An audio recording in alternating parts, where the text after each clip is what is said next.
We, the people of the United States, in order to form a more perfect union, establish justice, ensure domestic tranquility, provide for the common defense, promote the general welfare, and secure the blessings of liberty to ourselves and our posterity, do ordain and establish this Constitution for the United States of America.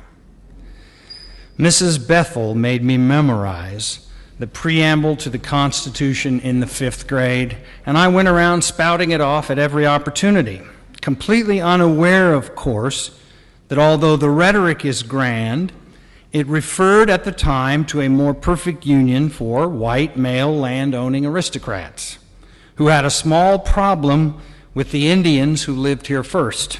The Indian problem, they called it. Now, don't get me wrong, I'm a patriot. In fact, I was reborn as a patriot on November 5th, 2008, when we elected the first African-American president of the United States, a person who would not even have been considered a person, only 3/5 of a person, in 1776. And we came close to nominating the first woman to run for president, who less than a century ago could not even have voted for herself. It would have been an interesting assignment in the 5th grade to have the class memorize the instructions given by Jesus of Nazareth to the 70 and then compare this to the preamble of the Constitution. Interesting assignment. One is a declaration of rights and principles, of course. The other is a subversive strategy for building the kingdom of God on earth. One states the expansive intentions of liberty and their blessings. The other warns that the harvest is plentiful, but the laborers are few. The preamble is grand and hopeful. The commissioning of the 70 is wary. See, I'm sending you out like lambs into the midst of wolves. The preamble expects prosperity, the securing of the blessings of liberty to ourselves and our posterity, but the mission of Jesus counsels frugality and single-mindedness. Carry no purse, no bag, no sandals, and greet no one on the road. The preamble is celebration of what we are ordaining with the stroke of a pen, a grand experiment in the possibilities and perils of self-governance. The commissioning is a more somber and countercultural primer on how to be differently in the world. When you enter a house, say, "Peace to this house." If there's good karma there, you will leave with it. If it's bad, you will get yours back. Well, it doesn't say karma, but you know. The preamble sets out a vision for a world in which certain principles will hopefully result in the riches of freedom. The commissioning talks mostly about responsibilities, accepting hospitality, eating what is set before you, which was very radical in a time of dietary religious edicts, and a call to heal the sick and to say to them, the kingdom of God has come near to you. If you're not welcomed, move on, for there are plenty of people who need to hear what you have to say. That a new age has begun. The wait is over. God is with us. Fear not. Senator Robert Byrd is dead at 92. The longest-serving senator in U.S. history. Talk about forming a more perfect union. He was once a member of the Ku Klux Klan.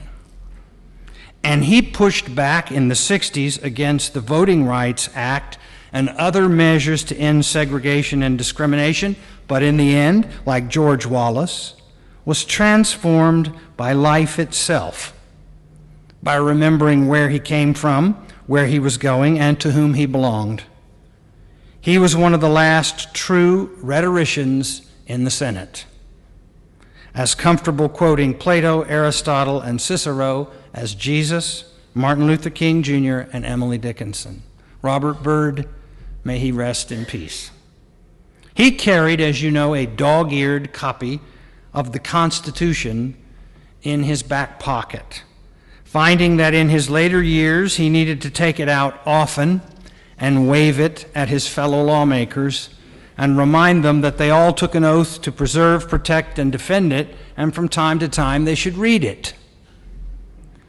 It's really got some amazing stuff in it: the separation of powers, power granted to Congress and only to Congress to declare war, the danger that often lurks in the halls of the powerful to be a government of, by, and for the money masters, the corporate giants, the executive class, not we the people. We the people means the people of West Virginia, including the coal miners whose hands were stained permanently black from coal dust.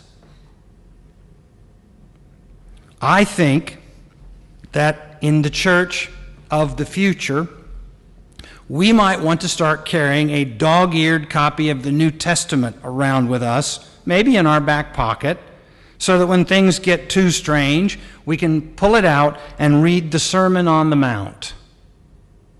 Give instructions about how to go on living in this empire and why the idea of a Christian nation is a dangerous contradiction in terms, an oxymoron. So that when some preacher holds a crusade entitled Reclaiming America for Christ, we could remind him that Christ never claimed America to begin with, so he can't reclaim it, and besides, you wouldn't want him to. He would weep over our addiction to violence and to stuff. He would insist that we all learn to speak Aramaic.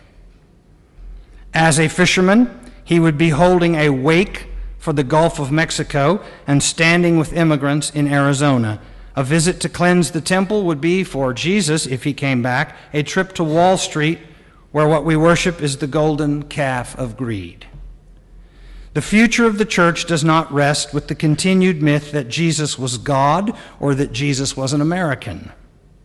The future of the church will depend upon our ability to go out 2 by 2, because you need a witness, into the home of celebrity worship, short-term gain, broken and loveless relationships, abandoned children, and the merchandising of every good and beautiful thing until it is a commodity, and saying, "Peace be with this house."